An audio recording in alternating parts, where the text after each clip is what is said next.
सजीला की माँ सजीला से कहती है कि तुम अब जिस पर उड़ रही हो वो बहुत जल्द तुम्हारा जहाज़ नीचे गिरने वाला है। आगे से सजीला कहती है कि मुझे कुछ समझ नहीं आई कि आप क्या कहना चाह रही हैं। मुझे तो खैर लगता ही नहीं कि आप मेरी माँ हैं। जब देखो आप शानज़े की ही साइड लेती रहती हैं और शानज़े के अलावा आपको भी कोई नज़र नहीं आता है।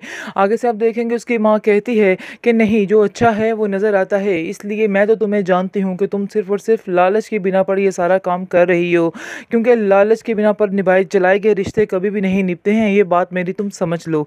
जिस पर आप देखेंगे कि नादिया वो सजीला कहती है कि आपको फ़िक्र करने की ज़रूरत नहीं है, मैंने सारा कुछ खुद ही हैंडल कर लिया है, इसलिए आपकी तो शुक्र करें कि आपकी टेंशन कम हो गई है।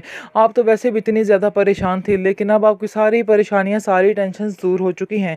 आगे से आप देखेंगे उसकी माँ कहती है कि नहीं, मेरी परेशानी दूर नहीं हुए बल्कि तुमने मज़ीद बढ़ा दी है, बल्कि मेरे लिए सारी ज़िंदगी शानज़े का एहसान बना दिया है, यानी कि मैं कैसे शानज़े का ये एहसान उतार सकूँगी। आगे से आप देखेंगे कि चलो आप भी शुरू हो चुकी हैं। सजीला कहती है कि आप भी ये बातें सोचने लग गई हैं। आप देखिएगा कि कल को जैसे ही मैं इस घर में जाऊँगी तो कैसे निकाल बाहर फेंकूँगी मैं इस शानज़े को, और शानज़े का नाम भी उस घर में बाकी नहीं रहने दूँगी।